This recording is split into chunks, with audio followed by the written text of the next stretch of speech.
Today is live stream day. Now, normally, if I shot a video, I'd cut and I'd insert that little intro where it makes the sound of the lamp turning on and it has the neon logo and it turns off. But since it's live, you don't get all that. Okay. Well, since we moved to Tuesday, unfortunately, Phil can no longer be with us. He has to work on Tuesday evenings. And because of that, we're all kind of sad.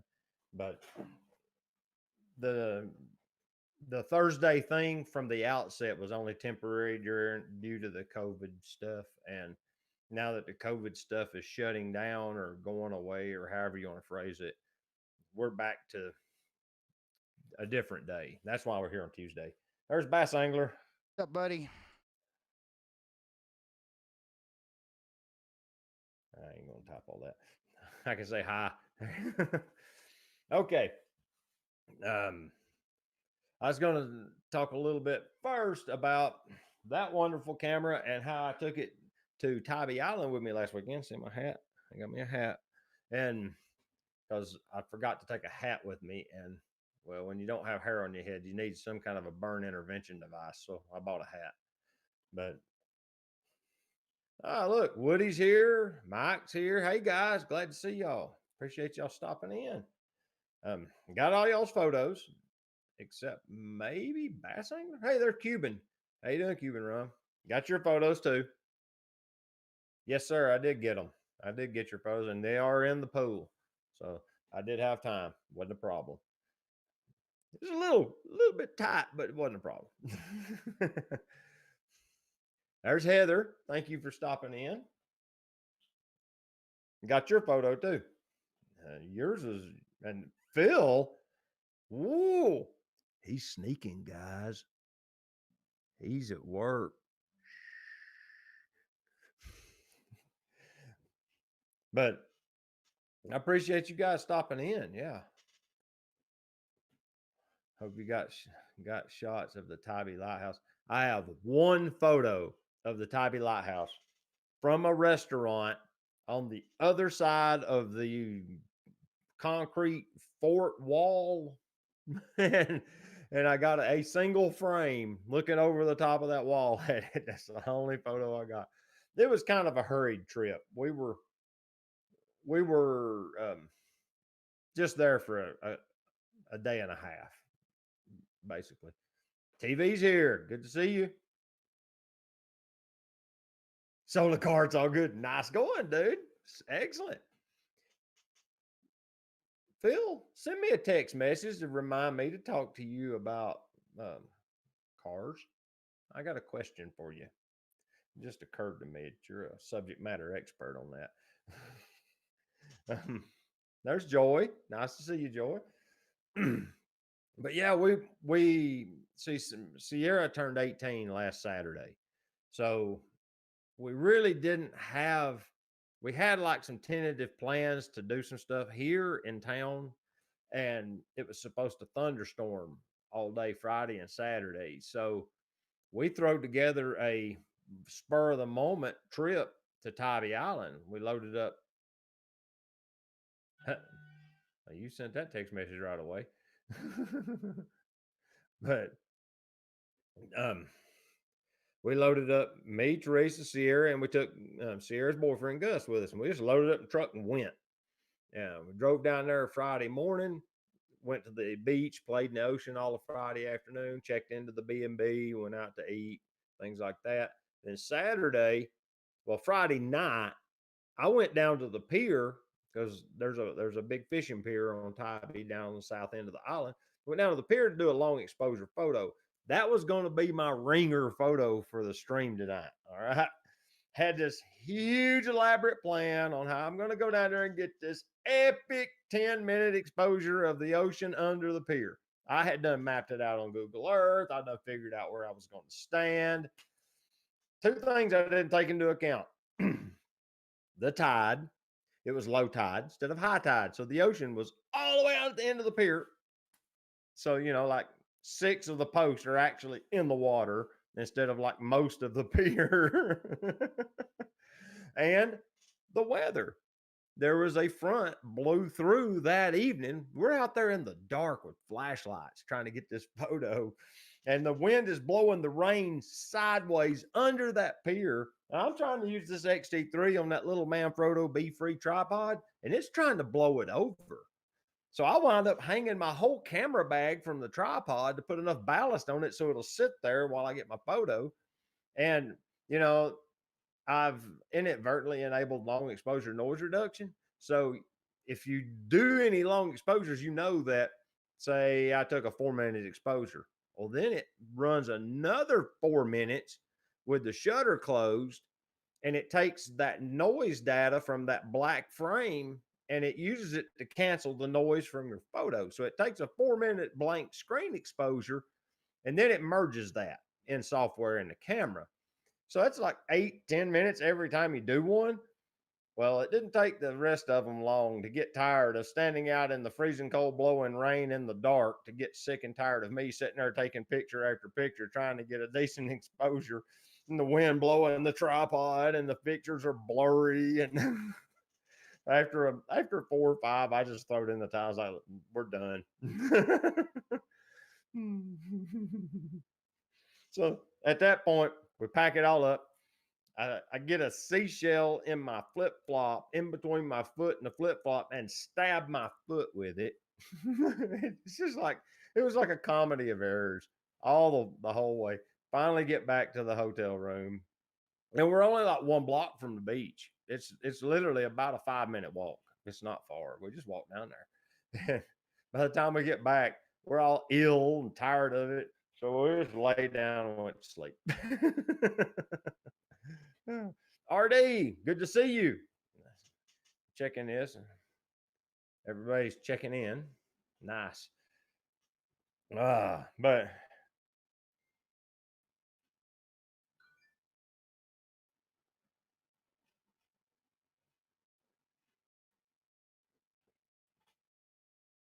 oh, I got a text message from a friend, and my texting is linked to this particular Mac, so I'm getting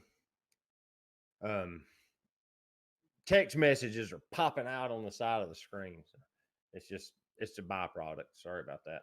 It snatches my attention over to the screen for a second.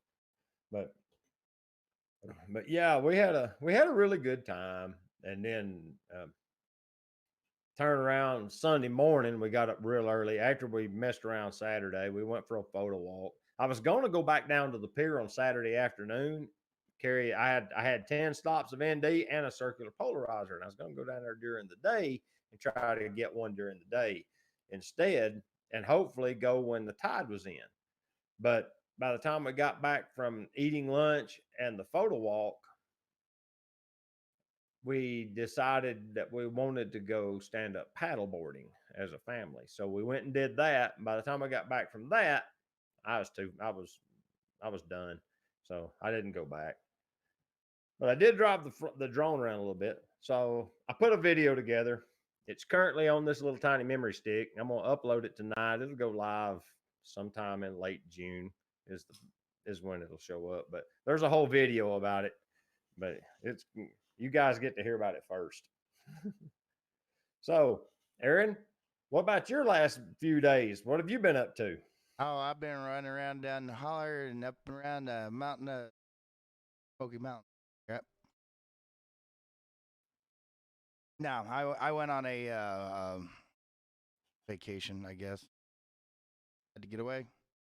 Nice. Went up in the hollers of Smoky Mountains and just kind of hid and avoided people and fishing. Did some sitting.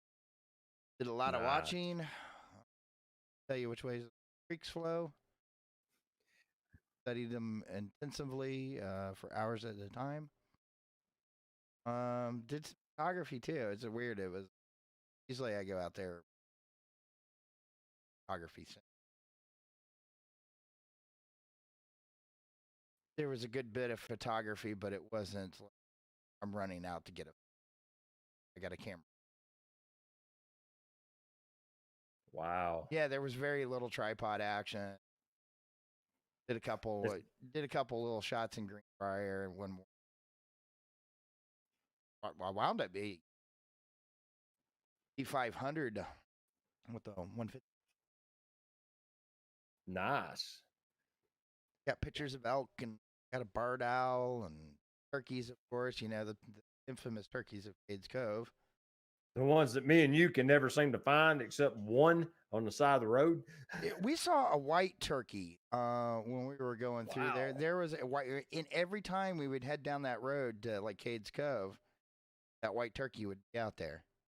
I was talking to one of the locals, and one of the local guys was telling me, he says, "Yep, most hunters will kill them, see them, because they're kind of an omen, bad luck there at Interesting. that area of Tennessee." Huh. I'm getting some feedback on our stream. The guys are saying your audio's cutting out, even though I hear you just fine. Maybe that's because me and you are linked in Discord and then it's going to YouTube from there. But Joy says she doesn't see Aaron, even though I can see you on the Discord window. I can see you on the stream window. I don't know. It could be lagging behind a little bit. No, I see myself on that stream. I'm watching the stream over here. Yeah. Ah, RD says you cleared up. Okay. Don't know. Yeah. Yeah. Interesting.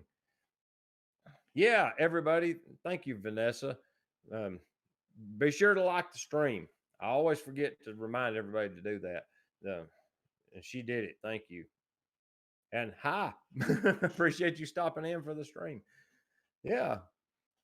So everybody ran off last weekend. Even Phil did the mediocre loop. Did you see that? He streamed it. It was pretty cool. Yeah, I saw it, but I did like, well, I didn't see it. I'm still playing catch up. I own other than navigation.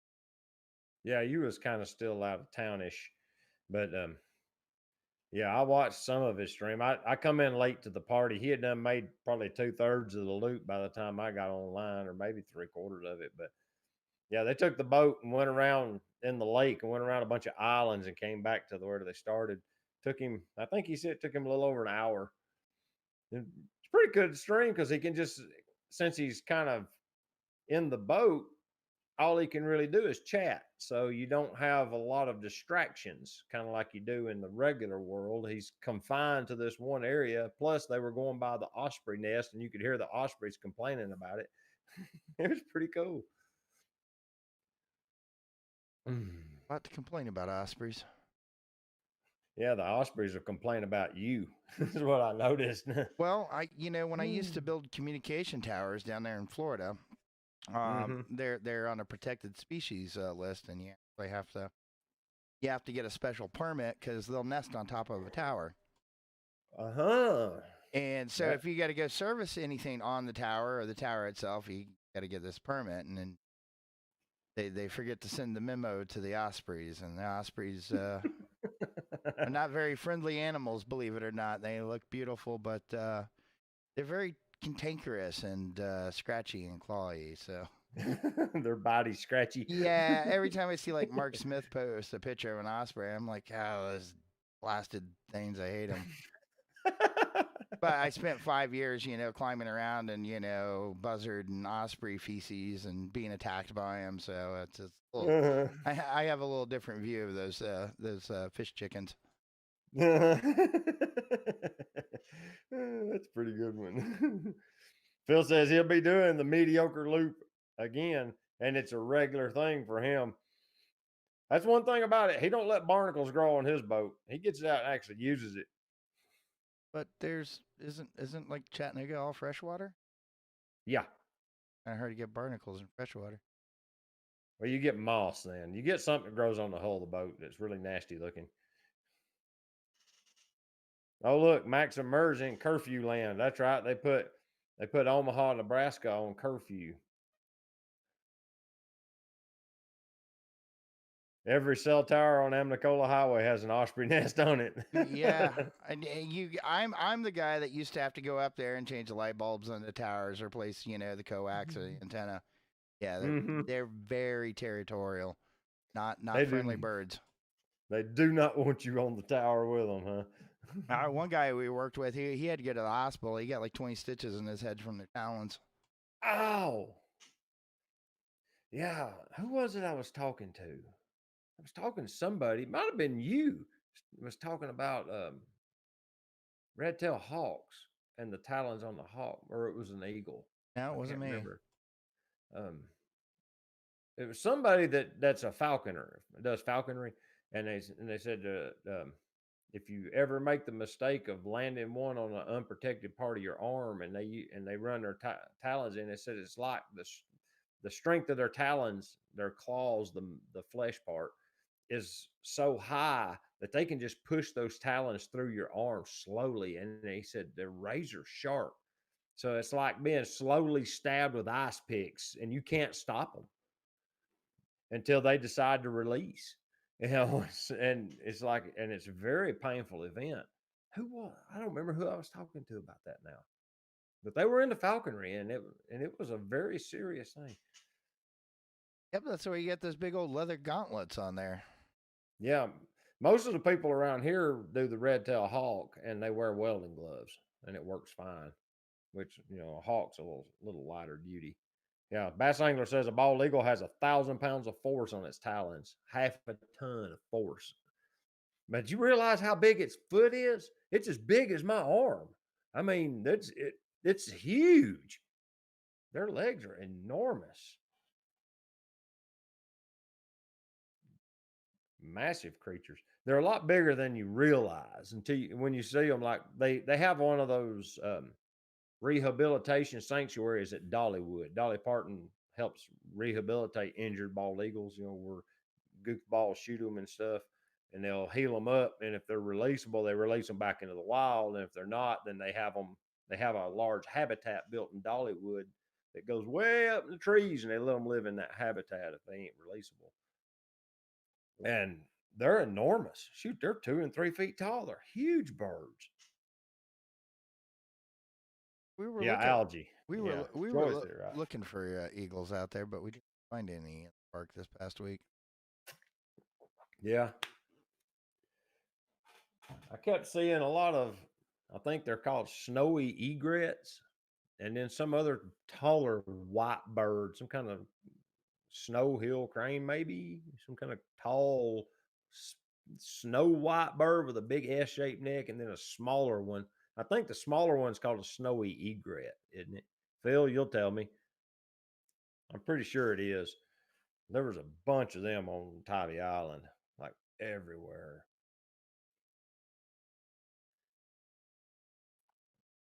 But yeah, when we drove back, I was worried about coming home Sunday morning, but I figured there wouldn't be too much trouble because it was Sunday morning and everybody'd be asleep when we went through Atlanta, Georgia.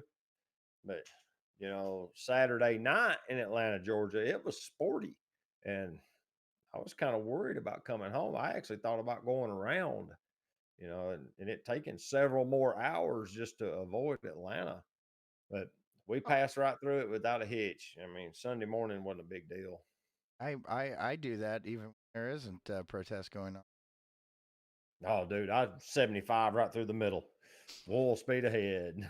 I remember one of the most painful motorcycle events I ever had. I was up at Dill's Gap, and this was when I was living in Orlando, and so I started my last day in the Gap, and I took all the back roads out through was that Tellico Plains out there where you take what'd you do there? You look busted. Did you Mm, break something? yeah, maybe. Whoopsie. Put some Windex uh, on it. But yeah. yeah, I rode all the way out from took the Chariot Hole out to Tellico Plains and just zigzagged all the way down through North Georgia until I hit Atlanta, and then I was on I was on a Triumph Thruxton, a cafe racer. Oh, wow. I blasted through downtown Georgia doing 100 in the middle of the day. And once I got through Atlanta, I got on there. I was kind of zipping down 75. It was 14 hours on a cafe racer, and that will break any How man's did you, back. by the way, how did you walk after I that? didn't. I was in bed for 2 days after it. Could not get out of Woo. bed. I was just like, oh Lord. I rode a 2000 model Harley Davidson Sportster XL, the 1200 Sportster on the what do they call it? The tail of the dragon, back of the dragon, whatever it's Yeah, called. yeah. I rode a Harley Davidson down it. It was a lot of fun. I don't go near as fast as the guys on the race bikes, but yeah, it's a lot of fun. Let's see. We got some answers. Let's see. A great egret is the big white bird. Snowy egrets have golden slippers. Okay, I couldn't see their feet. They were standing in the water.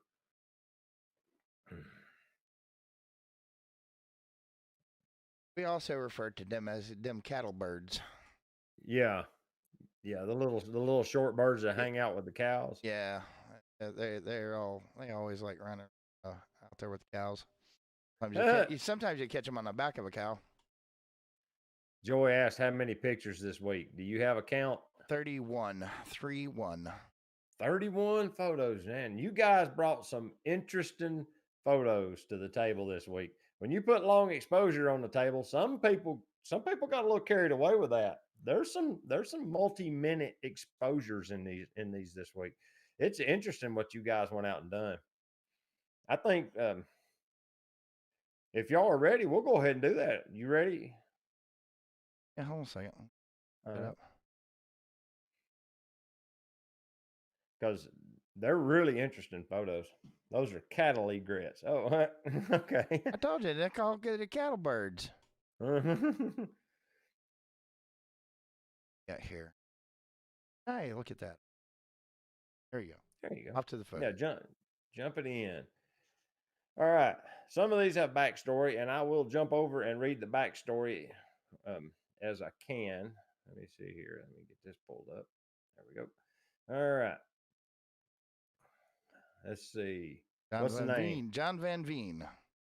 John Van Veen. Let me see. I think.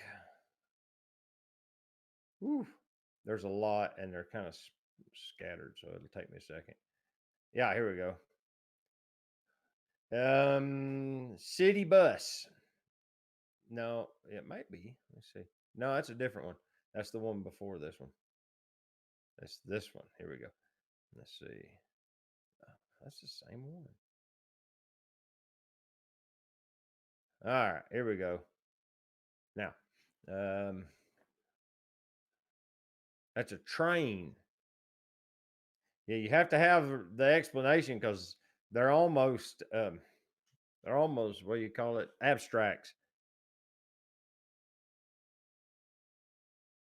Yeah, it's Isn't that awesome? yeah, it's just a big but you can also see the shape of the train on it, so it's kind of not a light. It's not exactly a light trail. It's just a really blur. Got some solid, it's kind of solid. It's semi-light trailed. Because you've got the car in the background as well. It's really cool. It almost looks like something out of a Superman movie. I think it's awesome. XD10, 5.3 seconds. Nice. He did something similar to what I tried to do, but I used a rear curtain flash when I did mine. All right. What's the next one? Gary Arbuckle. Feels like a long exposure train. Got to try it. Gary Arbuckle. Let me see here.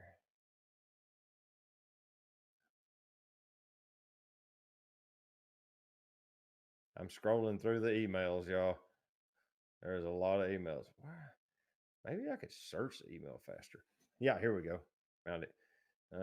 The city scene is Corpus Christi Bay at Corpus Christi, Texas. He uses the D610. He's got the Tokina 16 to 28 f2.8 Pro FX lens, 10 seconds at f10 ISO 64. Beautiful photo of Corpus Christi. I love the sky and how it's lit on the horizon from the sunset, and the stars are visible above it. No, it's dust on my screen. I apologize. I thought those were stars. Yeah, I need to run the dust off sensor.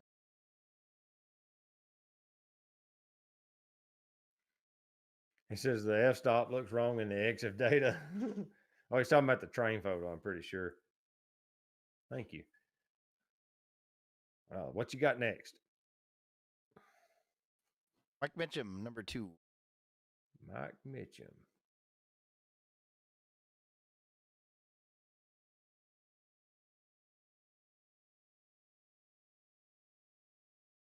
Looks like somewhere down south, maybe Hawaii. Let's see here. Weather didn't. Oh, he had a certain one he wanted to shoot, but the weather didn't cooperate. Is this the? No, this the other one. Okay.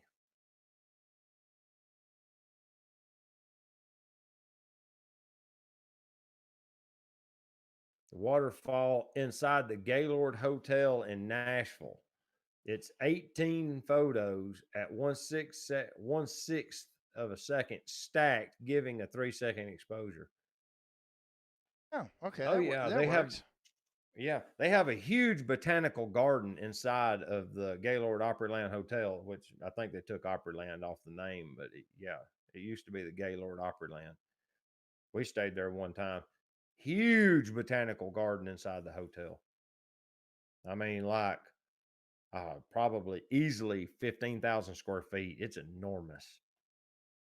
And it's like in several sections. They've got it sectored off. It's in different rooms and stuff. It's awesome. D610s are workhorse. Yeah, it is. What else we got? What's next? Hey, it's Mater.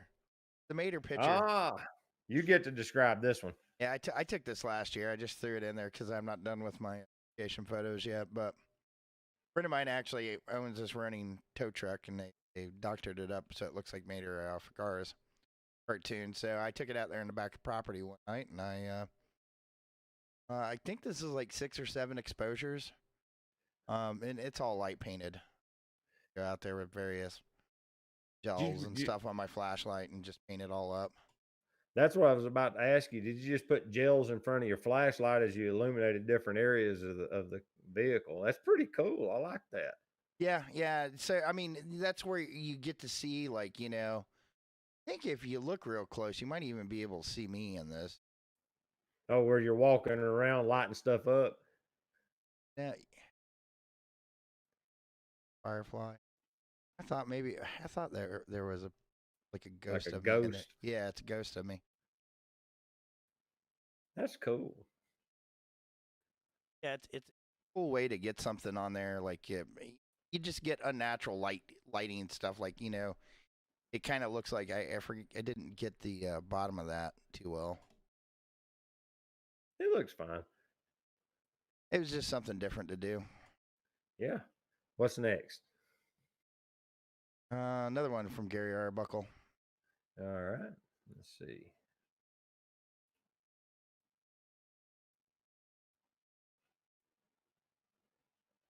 Gary, here we go. The second photo is the sunset. Yep, sunset. Okay, in Llano County, Texas. I think I'm pronouncing that right. It's Llano. It's a 4-second exposure on a 20 millimeter f1.8 Nikkor D810 with a handheld flash using the test button for some light painting fill. Interesting.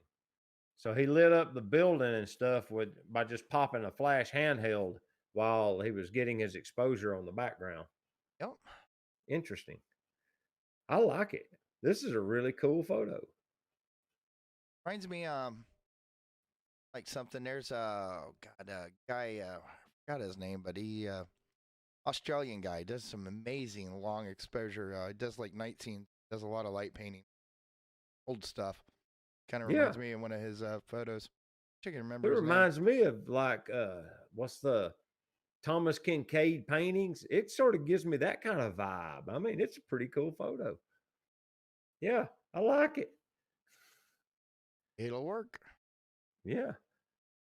What's next? Tim Wheeler.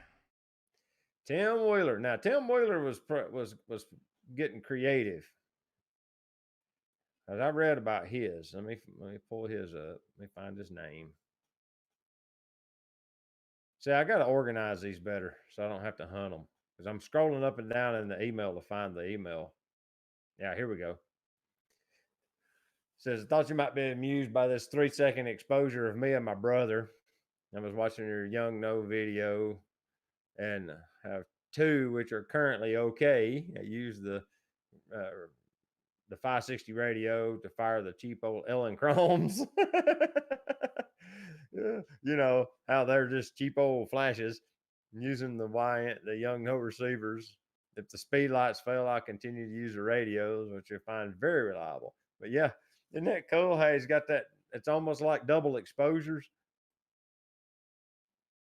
where he fired the flash and illuminated the Ellen Chromes with it.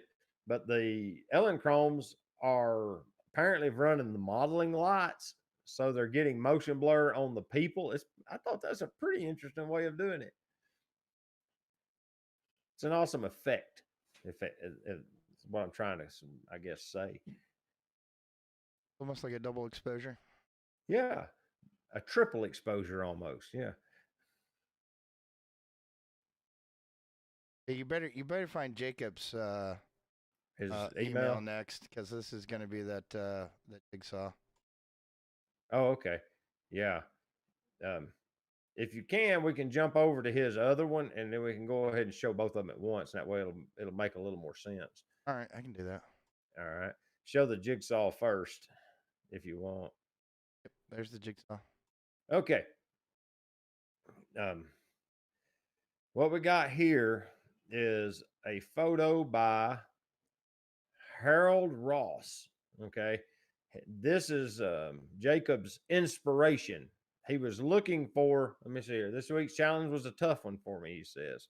Since there's a shortage of waterfalls at my place and I didn't want to shoot car lights, I went to Google to look for other possibilities of shooting with low shutter speeds. What I found was amazing. The light painting work of Harold Ross.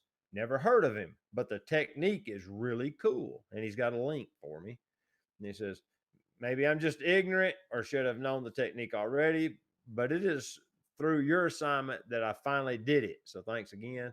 Now, the bad part, I totally failed at my attempt. Now, go ahead and show his photo. I really have to try this more, he says. The fragment of the bottle is an example, but it lacks the depth and the look and pretty much everything. He says, so delete this one and show the Harold Ross photo below instead. That's truly painting with light. But what I wanted to show was that he's found what he's trying to learn how to do, and he's working on learning how to do it. So he didn't really fail, in my opinion. I think personally, I think this image is really good. It's doesn't have that paintbrush painting light look that the jigsaw has. True. But then again, Mr. Ross has probably been doing it for a couple of decades. How much practice does he have at it ahead of Jacob? You know, so I think this is a very, very good photo for his first attempt at painting with light. Yep, it's something you just gotta stay up on. I took a whole duffel bag again of light painting stuff with me down to Tennessee and never pulled anything out. Wow. Um, let's see.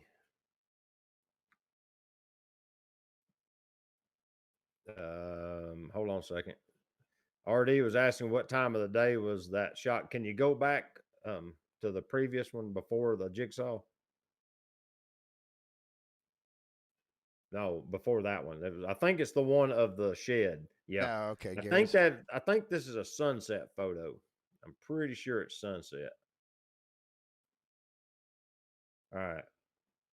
They were asking what time of day was the photo taken. That it looks like sunset to me. It might be sunrise, but it definitely looks like sunset to me. Just speculating. Hold on. I'll look at the metadata and see what it says. Oh yeah, it sometimes records the time of day, doesn't it?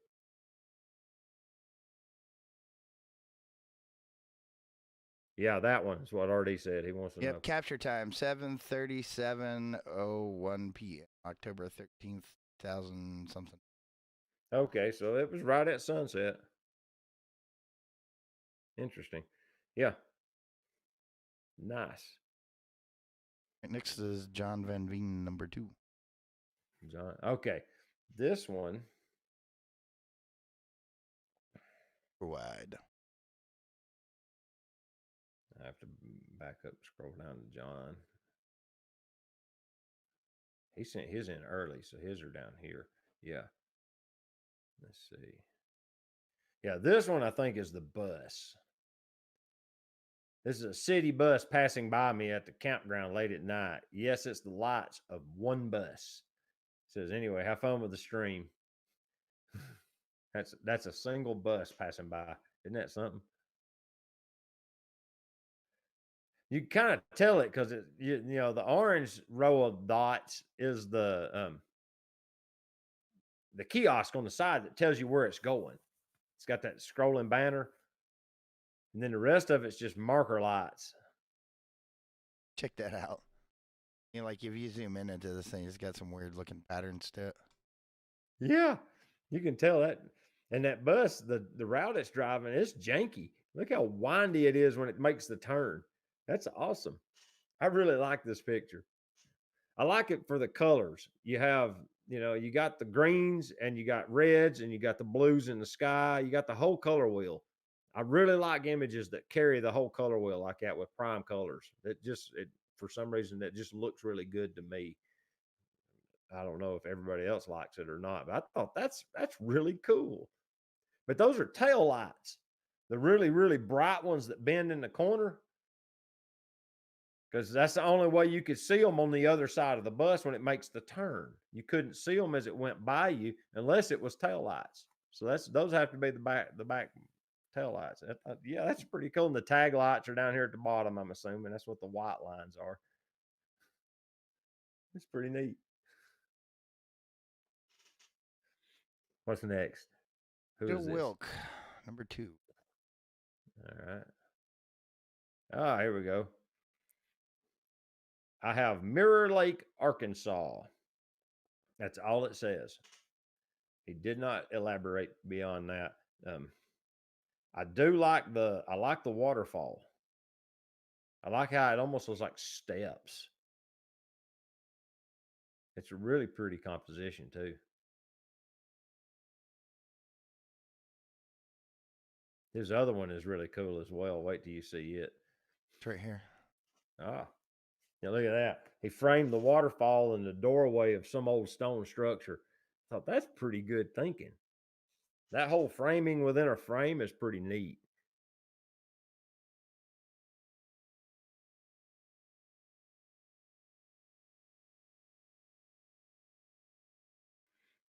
Oh, you guys know him. They're talking about it's Joey. Should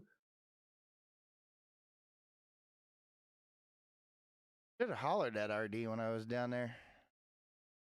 Yeah, It's like he was like not very far. This picture was not taken very far. I might have actually been here. really.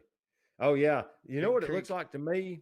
It looks like what's that? What's the place called that we always go to and repeat our photo? Greenbrier. Greenbrier. Yeah, Greenbrier. Not the new one we went to last year. Now that was the east entrance of that was the Cosby entrance park. Yeah, yeah, Cosby. Yeah, I want to say it was Greenbrier. It looks like Greenbrier to me. When I saw it. Everywhere you go, you see that. Yeah. Just gotta look, and it's there. I can't look it up. I don't remember. Remember what? What his name is so I can find his email.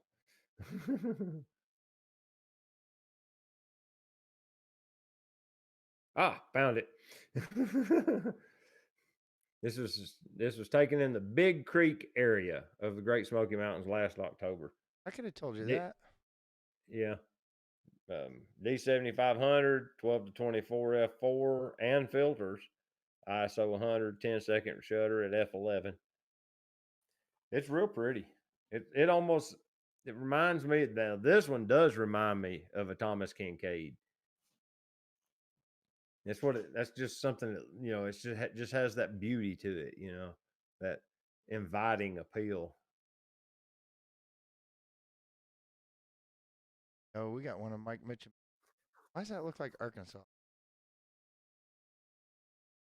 That reminds me of a place I've been wanting to go to out in Arkansas or Arkansas. Arkansas. Yeah, Arkansas.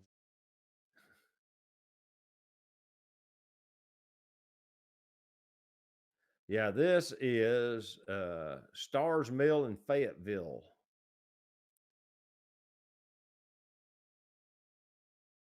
Might be Fayetteville, Tennessee. I'm not real sure. Fayetteville, Kentucky.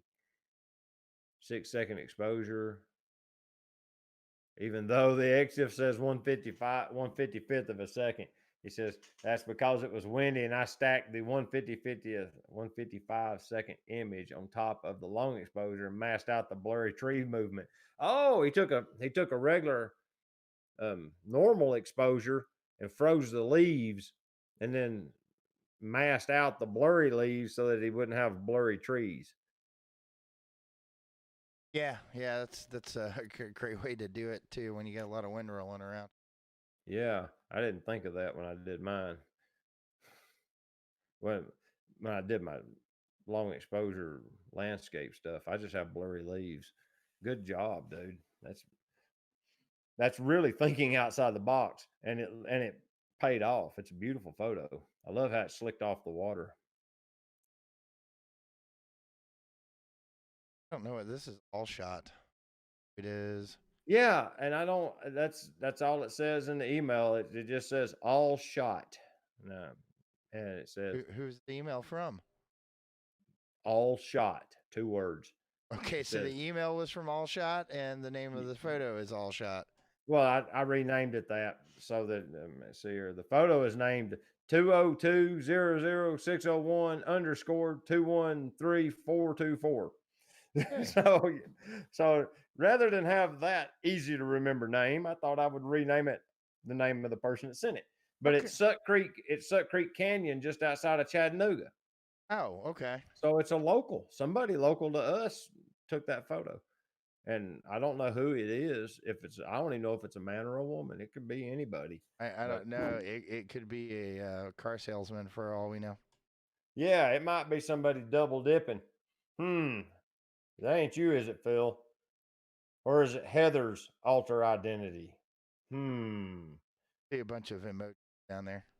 Uh-huh. Uh-huh. Quick, get Sierra around so she can translate it for us. Yeah.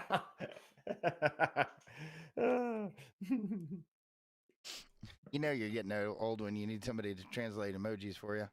Right. Civilization went from hieroglyphs to written words back to hieroglyphs, right? Hey, we went to like calligraphy. I mean, you want to talk about art and writing. Calligraphy is just kind of amazing. It still amazes me when I look at like some old books. Uh, Consensus is it's Phil. okay, so whose photo is up now? Oh, you mean the next one? The next one's going to be Heather. Oh, is that what's on the screen? No, this one's all shot. It is? Yeah, this is the one that's called all shot right here. The picture I'm looking at on here looks different from that. What are you looking at? There's two from. Maybe I've got two from all shot. Oh, look in Discord, man. Discord. Yeah. Yeah, that's what I. Yeah, I'm looking at that, and the picture I'm seeing on Discord doesn't look like the picture I'm seeing in the email. May have botched that and put somebody else's photo in there. You might have because it says allshot.jpg. Yeah, let me just. You guys hold on a second. I may have inadvertently put somebody else's photo I in don't there. necessarily think Phil doesn't shoot with a No, I have gotten it out of skew. Okay. Phil says that it's not his photo now. Now that we identified it, it's from his. But that's just bizarre. Maybe the thumbnail isn't representative of the photo. I don't know. That's weird because it's in the right place. It is.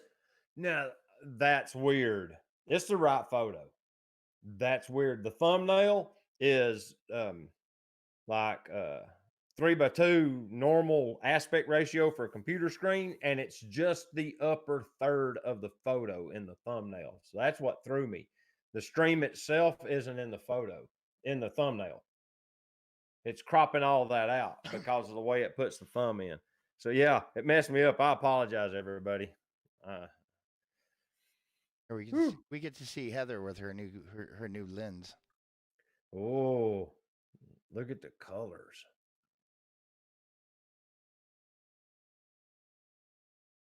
Oh wow.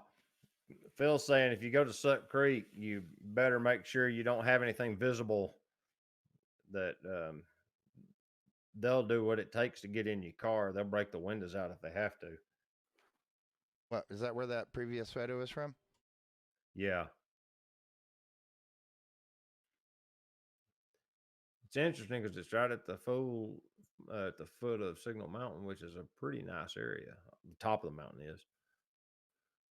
Huh. Yeah, I love this. This is Heather is going to be one of those photographers that shoots straight to the top.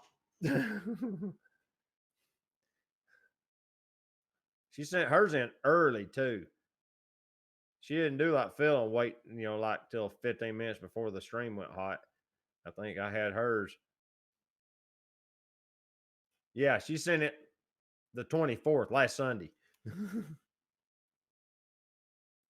9 days ago. She's got a real head start. She probably went out. That was probably the night they went out to the lake or something. Yeah. And I think that's the day she got the lens. That looks good, Heather. Yeah, that's an kudos awesome on a photo. new lens because I wish I had something in that focal length.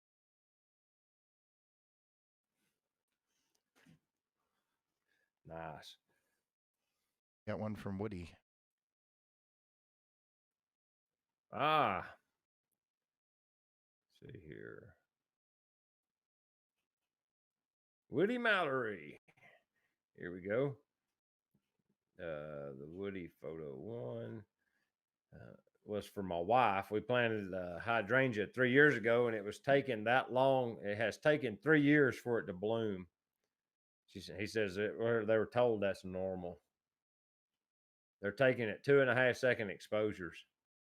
This one and the one where it's actually the blooms are filling in. That's interesting.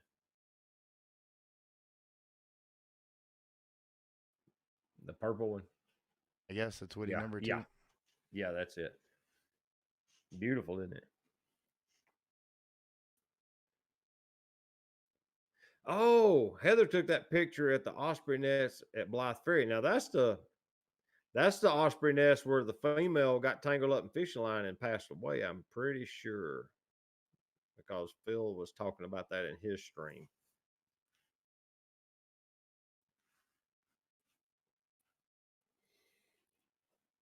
Nice. Oh, sorry. Apresalando. Yeah, there is a level of inception going on here. If you look at the lens, you can see the mirror reflecting in the lens over and over and over and over and over to infinity. I think that's a pretty awesome photo. He said there was no light in the bathroom whatsoever except for the light leak under the door. It's literally a 10-minute exposure, 606 seconds. He set it on bulb mode. The only light was a little bit of a light leak around the door, it says. He says, when you're in the bathroom and the door is shut and the lights are off, you can't see anything.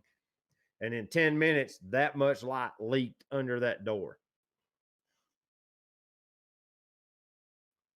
He said he went a bit overboard. 606 seconds. All right, man. It's all about fun and learning and You gotta push it to the limit sometimes. Yeah.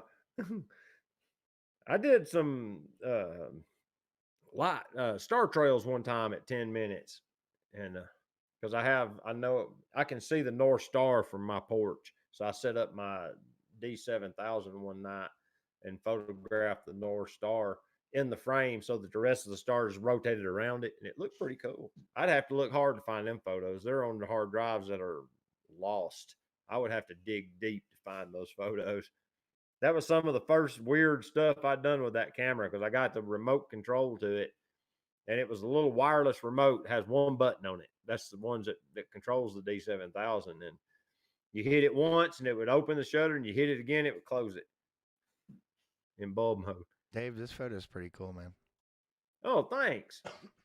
Yeah, this cat, he decided to play with his new Godox AD200 Pro and a flashlight. I have a behind the scenes photo somewhere. Did I send it to you? Yeah, it's the next. Well, you bought a Godox? Sure did. Oh boy, here comes the fun. Uh huh. I even got the soft box, and I bought some gels to go in it. Yeah, I got the whole kit and caboodle too. The next thing I need to get now is a V1. I'll be happy. I need to get another one. I want a pair of them. But yeah, that it took probably 15 or 20 attempts to get it as close as I did.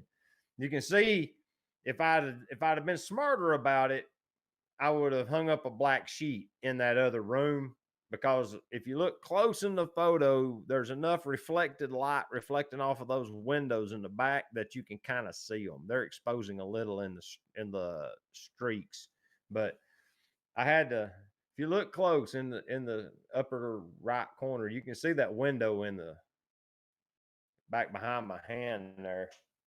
It's there, but in the other some of the photos it was even worse. Like the tally light on the front where it counts down the timer, because I was running the remote timer. I'd hit the button, then I'd get my hands ready so that the shutter would open.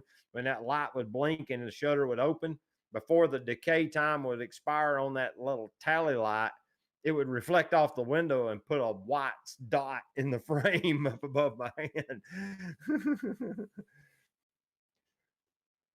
I had a lot of fun messing with that. But I was trying to do something, just experiment.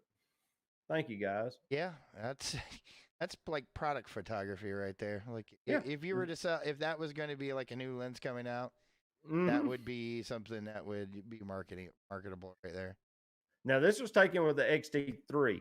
Look at the top corner of the lens where the Godox illuminated it with the rear curtain flash. Zoom on it where you can read it. Yeah, SMC Pentax. See how sharp it is? Yeah, it's a beautiful photo, man. You nailed it. And that it blew my mind how crisp that the XT3 will work. It just does a great job. Phil's done got one. He's starting to learn the way of the Fuji. Oh wow. Who is this? Zaldivar. Oh yeah. Raul. Oh yeah, Raul. Sorry. Let me see. Raul. There we go. Here's my first attempt at long exposures. First time he's done one. It says his camera can only go to 30 seconds and he don't have a shutter cable. So he didn't realize that you mentioned 2 seconds or longer. I used a CD, dropped some water with a syringe, and moved some blue LED lights over the CD to get that effect. Notice that the amount of noise is very high, so I did use the Nikon Collection Define 2 to reduce some of that noise. Isn't that interesting? I like the Nick collection. I've got that bundled up with my DxO software now since DxO. Oh yeah. Yeah, I kind of go to it like when I do a lot of black and white stuff. That silver effects out of the Nick collection is one of my go-tos. And it's another. No, I've got some stuff I've set up in there for doing.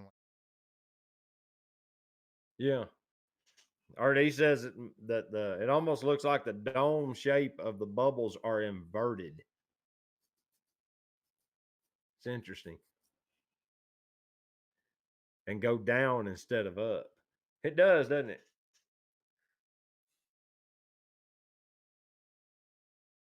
he Rose creative.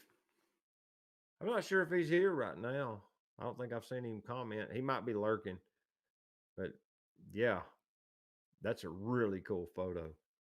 This is this TV? No, this is Phil. Huh? Oh yeah, Phil. Phil went up to Collegedale, I guess it is. I've done some photos in this same area of senior portraiture. It's a beautiful place. Let's see here. He was late to the party, so his should be up in here somewhere. Yeah, here we go. That's here. Both photos were made with my new to me Fujifilm X-T3 and Fujinon 16mm f2.8. That lens is tiny and has a 24mm full frame equivalent focal length, field of view. The 30-second photo is a rehash of a photo he made last year with the Z6. He says, and frankly, he prefers the Z6 version. He had a better sunset that night. That's that's the one that you're looking at now. I personally like this photo. If there was clouds in the sky, it would add an extra element. But to me, the blue sky complements the symmetry and the fountain beautifully. I think it's a gorgeous photo. This is like real estate photography level stuff. I mean, like you could easily sell this for Chamber real of estate. Commerce. Yeah, easily. It's a gorgeous photo, Phil. Well done. Oh, we got And two of the same one. what, you didn't get the other one? The alley photo? No, I've got two photos. You had this photo twice, so I've got. Oh yeah, I inadvertently downloaded it twice. I double clutched the button. My bad. Look at all them stars. Yeah, yeah. When I did the senior photo in this alley, I didn't get sun stars like that. My lens wasn't near as good as his. Those sun stars are incredible. Did you stop it down to f/18? Was that the EXIF data? Yeah, I'm looking at it. He shot that at f/18. Gave him a sun star. But look how brilliant they are. Man, they're beautiful. Sparkly. Yeah. 28 seconds. Wow. Uh-huh. That means there was no wind at all, or them string lights would have been blowing. It had to be a completely windless night. You can see where cars were driving by in the background. See the horizontal stripe where somebody went by. This is an awesome picture. Once again, real estate level photography, dude. Incredible. Here we go. Here's from Doug. Here's my neighbor. Poor Joy, she's dragging along. For some reason, her internet connection is behind everybody else's. Sorry to hear that, Joy. Let's see. Who'd you say it is? Doug Barnes. My Doug neighbor up here Barnes. in Indiana. Yes. Here we go. Let's see here.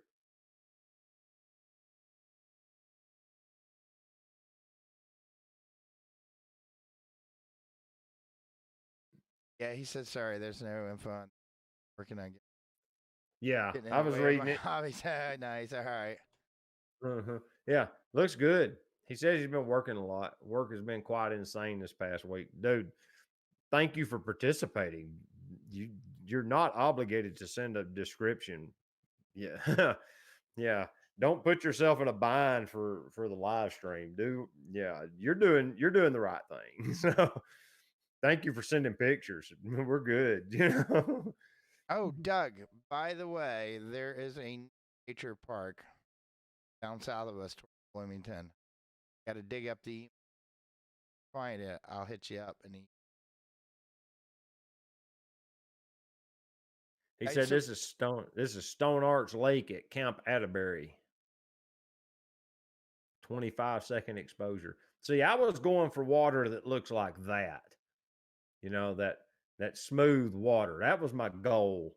And yeah, you'll see the video, you'll see the picture. It didn't turn out like that. I like the shadow part right there because out you get the shadow back in there. Soft Yeah, it shadow. comes back. Doug's got another one here. Yeah, he says the second one's the public library in a little town near where he is. That's a pretty cool photo.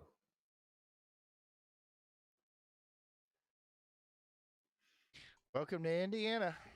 Yeah, when you drag out the shutter like that, you get those special effects in the clouds, and with the concrete running like it is radial to this piece of artwork, it almost looks like it's all in motion.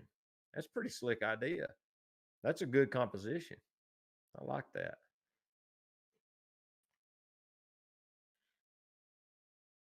This is the kind of composition that lends itself to experimentation, where you get out there with flashlights and write words, and you put people in weird poses and like paint them with the flashlights, and you do all sorts of things like that. Perfect location for stuff like that. That's an awesome area. I like that. Ah, Gary made it. Nice to see you join in, Gary. TV Smith. Yeah. TV has a very distinct look to his photos. He likes that saturation. I like his brilliant colors. And see here, I think he's got no, it's the same photo. One's a little bit closer than the other. Um, I thought he had one where it was like a normal exposure. Gary, you up here in Indiana as well? He sent one photo at 3 minutes, 2 minutes, 58 seconds, and one photo at 10 minutes, 81 seconds. And I don't know if there's two versions of that image. There Is is. there? Yes. This one's 155 seconds. This one is 649. Yeah. Look how smooth the water is. That's cool. I like that. I like that a lot, TV. That looks good. Got a little Yeah. bit of motion blur back there in the flags there.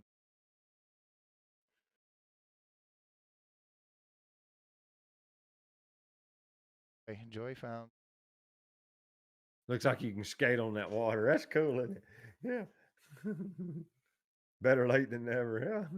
Yeah. Right, we did Gary Arbuckle, expat here. He grew up in Columbus.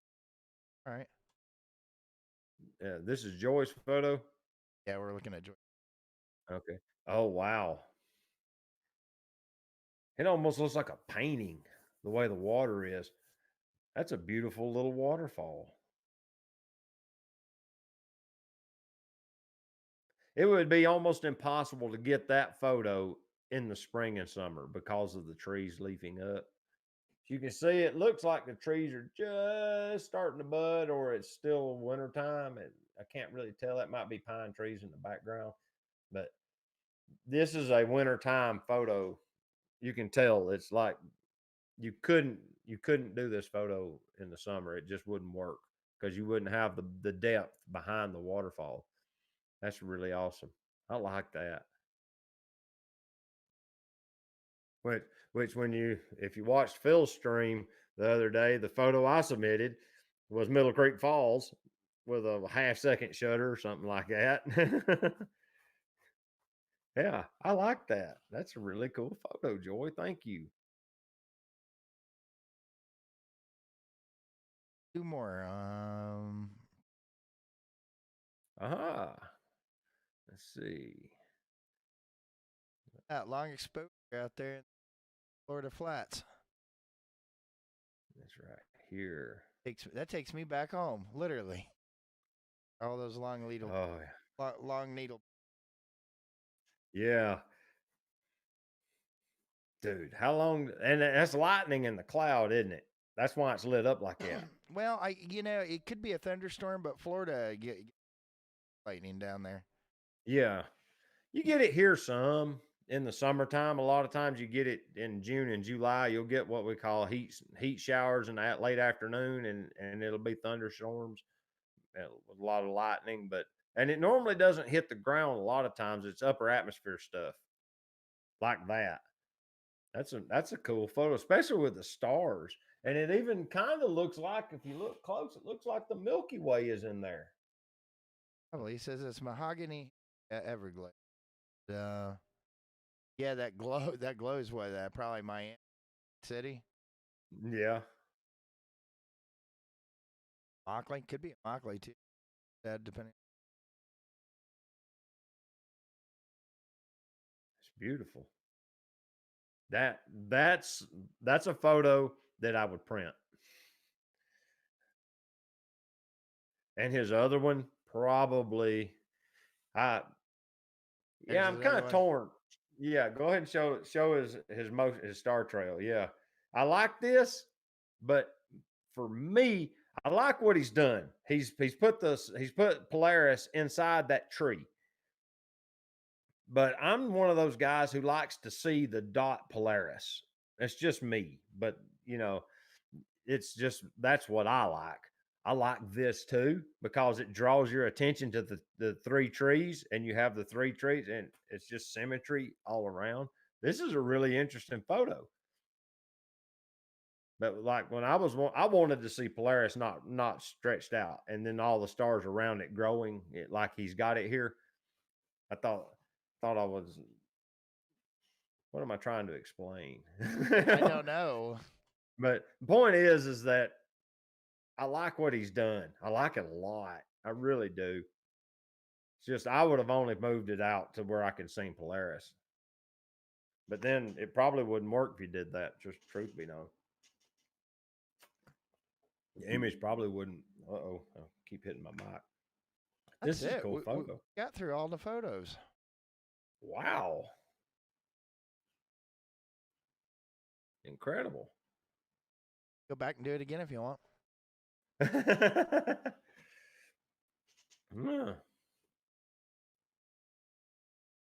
Sorry, having some.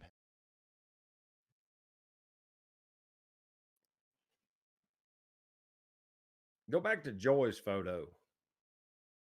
All right, hold on. Yeah.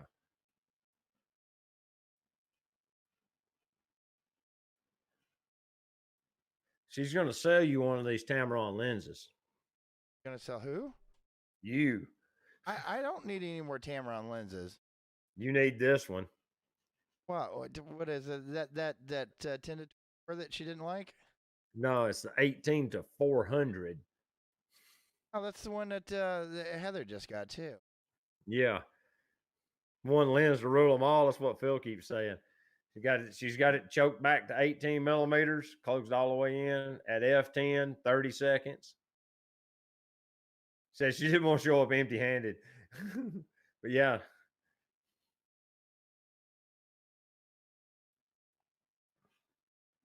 But yeah, that's an awesome lens, dude. Everything about that's just cool.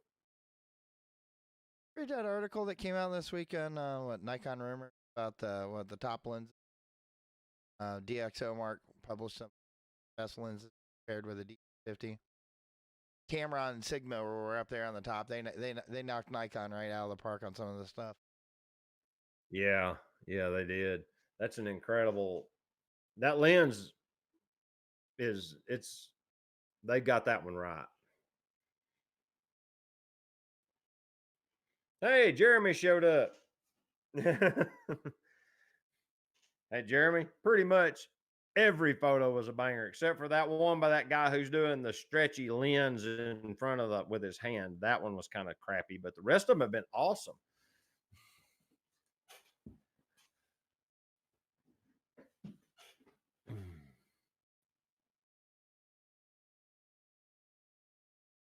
Yeah, hold on. I'll get up there and link it. Mm-hmm. Yeah, Cuban Rum says he did print that picture. He's got a time lapse. Nice. I couldn't read all of the comments because I was looking at the email. I didn't see them. Yes, it is lightning. Yeah. Nice. I like that. That was awesome, dude. It was a rocker photo. No, that was a super tacomer photo. I think. I don't remember which lens that is.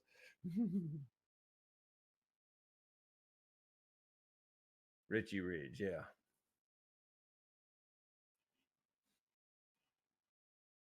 There you go. I post that link in. Pretty cute. Ah, okay.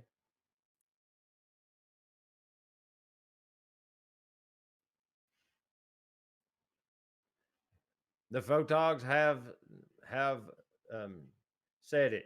The star trails look great centered on the tree. Yeah, it looked I good. like I them, liked and it. I liked it too. I just I just like to see Polaris. That's all. That's just a personal thing. It ain't right or wrong or anything. It's just something I like. I haven't shot stars in a while though, so it's like my opinion has very little value there. Get your camera out. Take a picture. Yeah, I wish some guy would tell me to do that. Like this one. Whatever we need to get you. What is that? What is that tripod back there? It's a big one. That's a big one. Oh, this big boy. This is a camera store find. I, I didn't give much for it. I think it's technically a video tripod. When you loosen this, you see it's got those style knobs for video where you level it and do the whole panning thing and all. And then you can lock all these different axes down. It's got levels in both sides of the base. It's actually got a really nice screwdriver pedestal column. Who makes it? But Does it start with an S? the tripod's a Vivitar, I believe. Oh, okay. I'm pretty sure made by Vivitar. I would have to hunt the name. It's Yeah. on here somewhere. It's got a plate riveted to it. It's that big. Don't make stuff Yeah, like here that it is. anymore. Vivitar Professional. That's what it says. Yeah, that Tamron 24 to 70. I bought 2 of them. Oh, you did? Yeah, it's that good of a lens. Oh, now I've done moved it and it ain't level. Y'all will just have to have OCD problems with my out of level camera. There, I leveled it. Fix Just lean a little bit the other way. You'll be fine. it. And the barrel distortion in there, anyways, your with barrel distortion on that lens, your I shelf behind always you is curved. I always shoot like this. Don't you always use your camera lenses like this? Why? Are you having a stroke? Everybody, works their cameras in the corners, right? They don't like get in the middle of the frame. They get their video from here. That's what Casey at Camera Conspiracy says.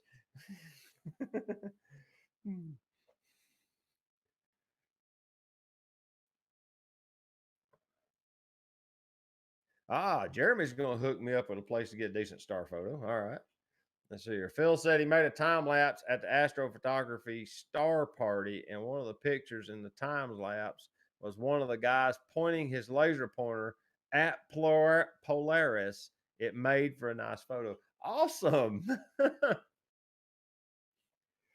And it blew my mind that they could point to the constellations with a laser pointer, and it works. You can see what they're pointing at with it. It actually works. Thank you, Joy. Been wanting to get Mark Twain National Forest in Arkansas, closest dark site to me. Yeah. I think probably the closest dark site to you too. Well, there's a couple over in the Blue Ridge Mountains, and then there's one that's in between here and Huntsville. It's up in Skyline Mountain. That I mapped it out. It's the darkest one in this area, short of going over into the Smoky Mountains. You get in the Smoky Mountains, it gets dark. Yeah, but it's not classified as a dark site. No, I mean to get to those, to legit get to those, you got to go out west. Yeah, that's what I was saying. Like the Mark Twain National Forest is. Mm-hmm. I mean, it's not full on dark, but it's dark enough. Yeah. When we was in New Mexico, that's what told me that the skies are darker out there than they are out here. We were driving home from eating out in New Mexico. We went to White Sands, and we were driving there's a town right there next to White Sands, New Mexico, and I don't remember the name of that town. It's not White Sands, it's something else.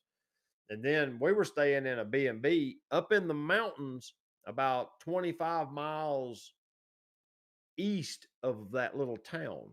It goes across a valley and then it winds up into those mountains right there. And there's a look kind of like Gatlinburg up in there, but it was smaller, a lot smaller. And on our way up into those mountains, we're about 15 miles or so in, maybe halfway or better. I Everybody just wants to happened, know what the next challenge is. I'll tell you in a minute. All right. I just happened to look out the window and saw the Milky Way. It just blew my mind that you could see it with the naked eye without having to like use special lenses or something. I mean, literally just out the front windshield of the car, there it was. So I just pulled over, set the camera up, took a picture of it, but got the best one I could. But let's see. Next week's challenge. Woo. You know, I was thinking about a couple of things. And I think I would really like to do something with a strobe, but I don't know if everybody has a strobe. So it Artificial wouldn't be light cool. source? Yeah, I thought about that using artificial light of some kind. Maybe that would be a better choice of words because I don't want to try and challenge people to doing a photo with equipment they don't have access to. Some people don't have a lot of gear. And if I tell you to do one with a flash and you don't have a flash, and then I just don't want to exclude someone due to a piece of equipment being necessary that they might not have at this time. So that's why I was trying to do all of the challenges to where you just need a camera and a lens, and if you had a flashlight, you could do something with it or whatever. But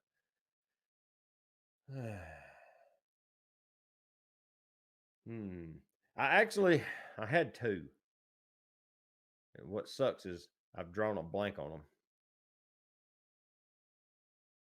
What photo was made at Cloudland Canyon? Oh, that's where he was at. I went to one of those star events at Cloudland. Gary Arbuckle. Sorry that you got to go so soon. I should have had the challenge ready to tell you. Um, I'll post it. It'll be in the Georgia Photographer Gathering tomorrow and on my YouTube channel as a note thing too. Let's see here. Crud. I Now I feel like an idiot. Did you have one, Aaron? No, I'm still catching back up from vacation. I was down on vacation like Tuesday morning. My phone started ringing. I got woke up out of bed. Oh yeah, but got this problem at work. Uh, So I had to deal with that off and on all week while I was last week. I finally got down here. Last 2 days, I've been trying to catch back up with work, so I haven't really thought into anything. yeah. Well, I think we will do artificial light. That'll be the criteria. Use artificial light source that doesn't. You can add the sun in, but you have to also add in some kind of man controlled light. If you have a reflector and you're kicking sunlight back in from a different direction, that's technically artificial light because that's not the natural direction the sun would fall. That's controlling the light. So that would be what I classify as artificial. Jeremy is saying artificial light, but not limited, including but not limited to external flashes, strobes, and flashlights. Yeah, all of those. Headlights on a car would be artificial lights. Large, street lights, stadium lighting, your living room light, like Ray did. That's artificial light. He lit that shot with artificial light. It's the light leak under the door of the bathroom door. So yeah.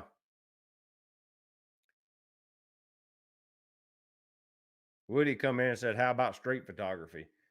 We might do that one later, but some people don't actually really have either access or ability at the current time to get out and be able to do street. Some people are still under like not quarantine, but like stay at home shelter in place order. There's Eh, still places that have them. There's a lot of places out they have curfew out too. Yeah. So we'll hold off about street for now. If we're still doing these once they turn us loose, we'll probably do a street challenge. That'd be fun. I love to do that. But yeah, yeah, we'll use artificial light next week. Just come up with something interesting with artificial light. Yeah, I like that. That's a good one. Somebody tell Gary. Let's see.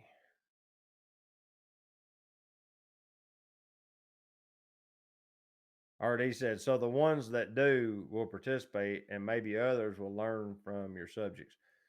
Hopefully that's how it works. I mean, artificial light can be anything. I mean, yeah, you're not relegated to using photography flash modules. If you have them, use them. If you don't, use a flashlight. If you don't have a flashlight, use the light in your house. Work with it somehow. Ray's been doing really interesting things inside his house. I've noticed that. He's actually staying in his house and doing his photos. And he's the motivation that got me to set up that um, Godox flash module with the soft box and rig all of that up. I had that run with a sync cable into the sync port on the XT3 and then figure out how to get a second light so I could get the stripe with it was him that gave me the motivation to do it because he's setting up these elaborate shots in his living room, you know. To challenge the people is the real challenge, is what RD said. Sometimes, man, it's kind of tough. You guys come back with some heavy hitter stuff that's really awesome photos.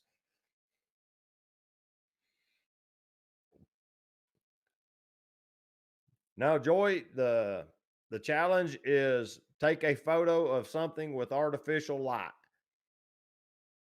If you use the sun, you need to manipulate it. You can add the sun in, that's fine, but there needs to be an artificially controlled light source somewhere in frame that's engaged in the photo. Like I was saying, if you use a reflector and you bring light back, sunlight back in from a different direction, that's technically artificial light because the human is driving the light from the sun to put it somewhere where it would not naturally be. So that's what we're going to do. Challenge accepted. When's the next stream? 2 weeks from today is when we'll do the next live stream. Next week will be Phil's stream on Thursday at 5:30 or 6. I think he pushed his back to 6 if Phil's still in here. Heather, are you still here? I'm not sure if they're still in. I haven't seen them post in a few minutes. But um, Phil, if you're still in here, plug your stream because I think you said 6 on Thursday. I think you said you was going to back it up a little bit. But we're going to skip next week and then we're going to go to every other week. And that'll give everybody time to get it all done. Yeah, he said 6. So his will be next Thursday at 6 and then we're going to do 2 weeks. So with that, I appreciate you guys coming in. I really do. It's been a lot of fun tonight. I had some extra topics I was going to talk about. What is Helo's challenge? Where are they? Yeah, what is Helo's challenge? I don't know. Phil's challenge. Oh,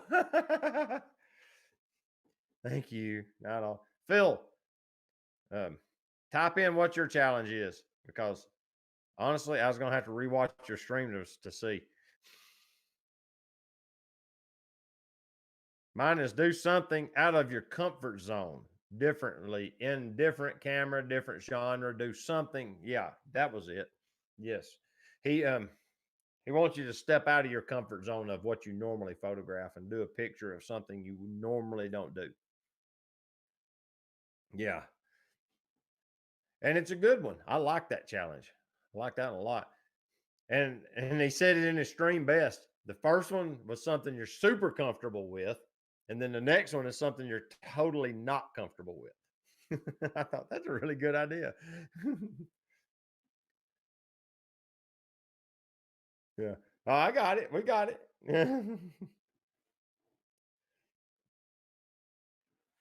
Oh, did y'all see one of the things I was going to talk about? Did y'all see that that Fuji has now also released their webcam utility? Oh, to compete up with Canon. Yeah, yeah. I don't know if it's a like an update to the camera. I don't know. I haven't tried to use it because I have the Camlink software. I don't need it. But but yeah, they actually launched that, and then somebody was saying that they saw that the R5 was going to be less than $4,000. It was actually going to be, like priced in the price range of the Z7. Well, we'll get that functionality in Nikon about 2025. Yeah. After Canon perfects it, does all the R&D and engineering. Canon Yeah. or Nikon's going to be 5 years behind everybody else. Hmm. And what about this whole deal where everybody's saying Olympus is going under because they shut down the Korean sector? They pulled the plug on, was it South Korean either distribution or sales? I don't know. I mean, they've been going back and forth. There was a leak saying, hey, they were going to shut down their camera sector of their company and go into just focus on their medical end. Right. Then they popped up and said, no, no, no, no, that's not what we're going to do. And then Ken Wheeler popped up and said, oh, yes, this is what they're going to do, like a month later. I don't put a lot of weight on what he says. I Well, think a lot nowadays he says stuff just to get views. He'll do controversial things I, just I'm for I'm controversy's just sake. going, I'm just following the rumors. So Yeah. this is like stuff came off of like photo rumors and DPR and Yeah. um and Ken Wheeler. So I mean they're all rumors. But Yeah, that's true. I mean, none of them have now it's substantial back value. to that they're pulling out of South Korea. Who knows? They may be just trying to trim the corporate fat down some, but That's what I was thinking. I was thinking that they'll probably maintain sales in like the large, what do you call it, large markets like Japan. There, Olympus is super popular in Japan. Everybody loves them, the Olympus cameras there. And yeah, Woody even said it. Olympus is huge there, and they are. They're that's their home. That's their home court, and they're big there, and they're pretty big in the U.S. Strange as that seems, there's a lot of guys that like to shoot street with Olympus cameras. They just like them, and you know, it's a personal preference thing. I don't know of a lot of Europeans that like Olympus. I mean, seems like Europeans really favor Canon more than anything. What I always see on YouTube videos. You see them always using Canon cameras in Europe. It just seems like it's a thing there. But but yeah, Olympus is a big deal. And then did y'all see Darren Miles's video about Olympus? Did you see it? no, You didn't? I haven't watched It like hardly any YouTube since I got back or while I was yeah. away. It might have come out while he was on vacation. He's got a Pen F, the little digital Olympus Pen F camera. It's the little perfect pocket camera, and he says that in his opinion, they could take that camera, revamp it, and get back in the game. That he said that everybody when he takes that camera out, everybody wants to know what kind of camera it is and where can they get one. They love it. The ergonomics and the aesthetics automatically sell the camera. He says, yeah, Phil Thatch says, sunny Florida.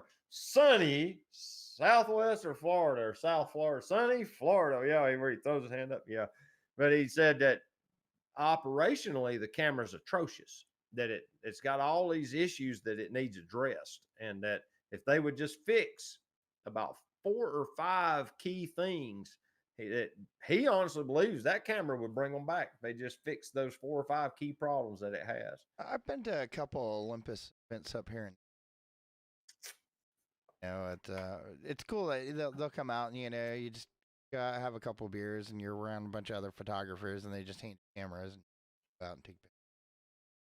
Oh yeah, like the drink and click things. It's exactly the drink and click thing. Yeah. But every time I get my hands on Olympus, I have a problem, and it may be an OCD thing about ISO.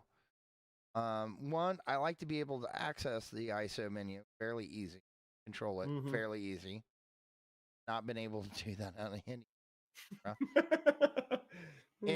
And the signal to noise ratio on everything I saw, because I pull out the raw files and it was at They're noisy. 160 ISO. I mean, you're shooting low ISO. The signal to noise ratio on their ISO was not to my standard. Yeah. Not to what you're used to working with. Yeah, I mean, yeah, it wasn't for me. Like after shooting with a 50 for a while, trying to shooting with an Olympus, and Oh yeah. yeah, I didn't like it. I mean, I liked how it felt. It was a good size camera, but I was like going, yeah, I'd opt for a Fuji. Mm-hmm. But well, it was the sales reports came out, and Fujifilm was the only one that showed a profit last quarter. Well, Fuji's got. I mean, was that in just camera sales, or was that as a corporation as a whole?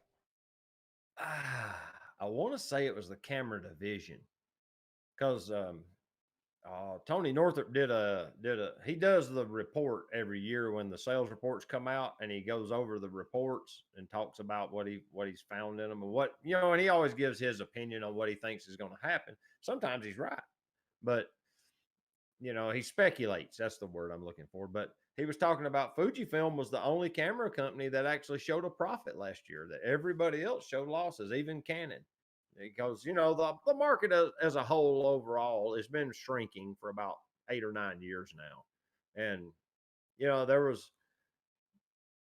was a bubble in digital cameras when they came out, and digital suddenly got to be easy to shoot with. Everybody wanted to get their hands on a digital camera, so there was runaway sales. So everybody made cameras and fed that machine as fast as they could, because My people see when bubbles are happening, and they're going to seize the moment. my first You know, digital camera was actually a Olympus. Well, point and really, click. Yeah, it's a point and click thing. It's like it was nothing. You put it in pocket. It yeah. wasn't. It Mine wasn't a was a consumer. little, yeah. Mine was a little Fujifilm. Yeah. Like, I don't remember what model, but it was a little Fuji. I still have it. I did a video about it not too long ago, but um, point is that up till about 2010 or 2012, that's when the sales peaked at a crap ton of digital cameras. Well, they got to market saturation, and a lot of people speculate that the iPhone basically killed the consumer camera market, and it kind of did, because it's really convenient when you've got a camera in your telephone and everybody just uses it. They make it so easy to use. There's no real reason to buy pocket cameras. There really isn't. And so sales of those started declining. Well, DSLRs is following suit. And what you're doing is you're getting back down to that core of legit photographers, and they're upgrading their equipment. And you get new ones coming in as old ones fade out. There's a replacement rate. And so you're always going to have a core base of photographers. So I think the market's going to shrink down to a certain size, and then it's going to stabilize. It ain't going to continue to shrink. It's just that what you got to have is a camera company that can survive that reduction in volume, because they tooled up for that, and now they're dealing with this reduction in volume. So they either have to drop models so they can sell more of one model, or they have diversity in models and just make less of them. And if they do that, then they need to consolidate assembly systems so that they can, they can make multiple products on a single assembly line, so that they can be more efficient. And once once it stabilizes, I figure it'll stabilize for probably 2022 or 23. Somewhere in there, you should see it to where it bottoms out and it'll either run level or it'll start slowly crawling up. As population grows, demand for product will grow with it. I just right now it's still shrinking, and once you get to that bottom, then you'll see who kind of shakes out, who's still going to be around then. And I'm it's kind of going to be kind of curious to see how it goes at that point. Who knows? There might be a lot of buying and merch.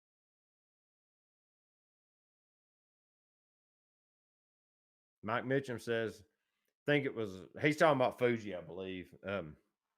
He thinks it was corporate as a whole made profit. As he said, they make money on medical products as well. All the camera manufacturers have their fingers in all sorts of optics stuff. Like Nikon um, makes um, optics for the shooting industry as well as medical, as well as measuring instruments. Like we've got special measuring instruments in the machine tool world that are made by Nikon, special high precision measuring tools. And they got things called optical comparators, is what they call them. And you can actually measure stuff to really, really small sizes under an optical comparator. But Canon's enormous into all sorts of other stuff. They're a huge corporation. And Fujifilm is really no different. They're into a lot of stuff. And yeah, I think Mike's probably right. Then that he even says they even had an antiviral agent that seemed to help with the COVID-19 thing. Yeah, Fuji's got a big chemical sector. Pharmaceutical division. No, it's just a chemical division. Because Oh, I okay. guess they started like when they started making film, they were doing all sorts of chemical stuff, so they wound up having their own Their own chemical chemical company. company. Makes sense. It's like, hey, we'll just make a company to support our other company. And we'll sell this stuff to some other people if they want it. Yeah, I mean, and they're already Yeah. in the medical industry, so they probably, well, hey, they've got contacts. It seems like good marketing. Yeah, it's smart marketing. Yeah, definitely. Phil said his first camera was a Sony 1.3 megapixel. Seems like that Fuji I bought was 1 point something, 1.1, 1.2. It was a little tiny sensor camera. But what was so special about it was it shot video. That was awesome. And I didn't realize how much better video was going to get. But I wanted to make videos in like 2007. So I bought a little Fuji handheld um, bridge camera. I think that's what they call them in it when the lens is made into the camera. Mm-hmm. But yeah, I thought that was interesting stuff that came out. That R5, the R5 basically is on par to compete with the 1DX Mark III. I mean, that thing's got some heavy hitter specs. I don't And know. I want to get smaller. I don't I like the camera to be big enough that it fits in my hand well. That's one of the reasons I like full frame DSLRs is that, I have a big hand and it fits in the hand well. And like if you take the battery grip off the XT3, it's too small. I've took it off and used it a time or two. And that it's just not comfortable. The battery grip adds a big lump here for your fingers to hold on to, for lack of a better term. The XT4 actually has that built into it. They actually brought that out further just because I think people complain so much about this. But yeah, it's just that I need more grip area on the camera, and I like the Z6. It's perfect, Yeah, and the it's D810. about perfect. Yeah, whoever's doing their ergonomics engineering, that person should get a raise because they're doing a very good job. Oh, look, Phil's Sony did not do video. Interesting. Olympus did video. I actually Really? recorded. Yeah, I had it for years, and then I actually recorded. I did like my first YouTube video. Did my first YouTube video when I was selling one of my motorcycles with it. Did Huh. that whole thing to record the video. Really good. Phil or Mike said his XT4 is a bit bigger and bulkier. Yeah, I saw that, and it really made me look hard at it, if you want to know the truth. But I'll just tell you, I've gotten to where I really enjoy using this camera, and I find myself gravitating to this one over the Z6 a lot. I like the Z6 in low light. I really like it in low light. It's a very good camera when you want to do long exposures. It's got really good noise control in the image. I really enjoy that about it. And it's easy to use since it's the exact same Nikon menus that my D810 and my D7000 had. It was pretty easy to catch on to how to drive the camera. So I like that too. But Phil says his Z50 is more comfortable in the hand than the XT3 until you add the battery grip. Interesting. See, I haven't messed with the Z50 enough. I messed with Phil's just a little bit, but On that trip, my Z50 was next to me and I didn't use it. It was being used by somebody else. But that LC50 with that 2 lens kit, man, it rocked. I think yeah, I think one of these days I'm gonna go take the Z50 out on a trip. That's the only thing I'm gonna take. I'm gonna take a couple extra lenses with it, but yeah, I'm gonna go try to shoot everything with just the Z50, do landscapes. I think it's got nah, I think it's got enough dynamic range I can do it, and as long as I don't get into the ISO too much. If I can keep everything below like ISO 1600, mm-hmm, I think it'll be good. yeah, nice. What? Joy You might just have to. ordered a Z50. Sweet. We've created a monster. A monster with capabilities. I like how it's got a huge sale going on right now. I think it's like $250 off the 50 kit. Really? Yeah, man. They got all sorts of rebates and discounts and Hmm. stuff going on, but still no discount for that 24 to 70 Z. I'm so kicking myself in the butt for not buying that bundled with the Z body. Yeah, I actually had a friend come over yesterday. No, day before yesterday.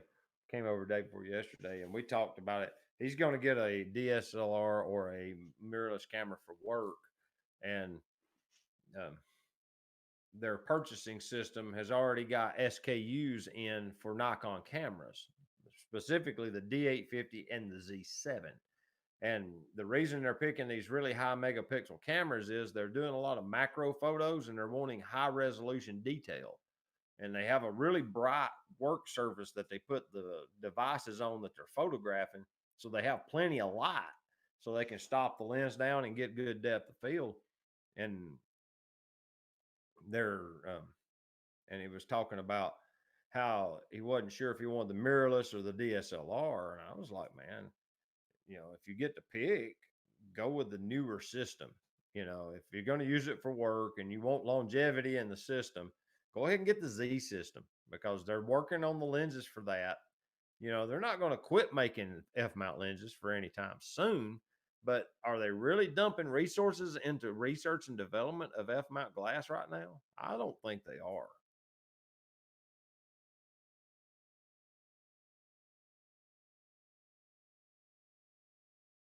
Yep, Mike definitely. Mitchell Mike But Mitchum says all these cameras companies are in trouble. You would think there would be some awesome sales. I don't think they're hurting as bad as everybody wants to believe they are. What'd you say, Aaron? I was talking about that ISO extension to go down below the base ISO. Yeah, Oh yeah, I use it a lot too. yeah. I talked about that on this one. It goes down to low one, I think, which is 80 ISO. I use it pretty regular when I'm doing waterfalls and stuff. I'll drag it on down there. I ain't scared to go down to it. It works fine. I can get the 850 down to ISO 31. Yeah. Pretty low. Yeah, I haven't used it much on my D810.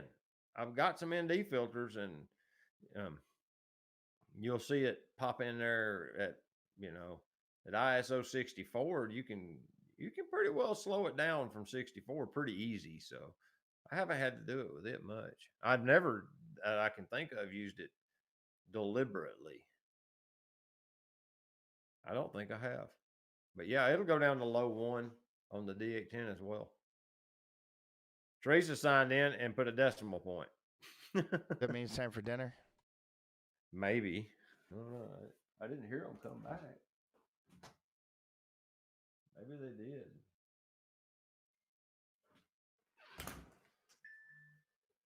Oh no, it'll be ready at 7:30. Oh, okay. Can y'all see that if I open that up? No, Bright you light. can't. Yeah, I see a little bit of green.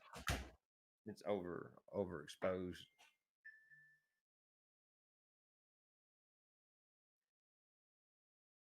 Cool. Oh, so Phil Thatch sent a period as well since Teresa did. Apparently, it's a thing now. Okay. So now Bass Angler's doing it.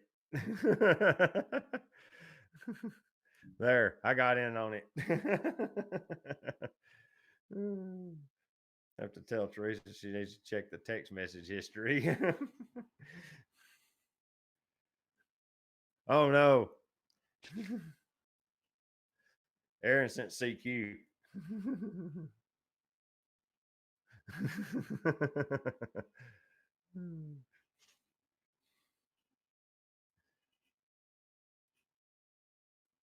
Everybody else just sent ease. I know the whole vocabulary. I'm smart like that. I can do my dits and dahs. Uh-huh. That's a dying art. It is. People don't know. I need to get back practicing. Oh, yeah, it'll be pathetic if I was to get back on the air. I found if I listen to it for a while, I can get comfortable and back in the groove. But if I don't listen to it first and get my head back in that thought process, then I struggle to even hear it. You use it or you lose it. That's true. I did it for several years. Well, guys, it's about time to hang it up for the day. We've done run about almost 2 hours here. Dude, it's been a lot of fun. I really appreciate everybody coming in and hanging out. And don't forget the challenge, artificial light. Do something with the artificial light source. And it'll be 2 weeks from today at 5:30 is when we'll meet back here. So if y'all don't have anything else, Aaron, you got anything for the stream? No, not really. Stay safe. Happy. Yeah, don't do anything that you would regret later. Good night, Cuban rum. Oh yeah. There's Phil. So y'all guys get your camera out and go take a picture with it. All right.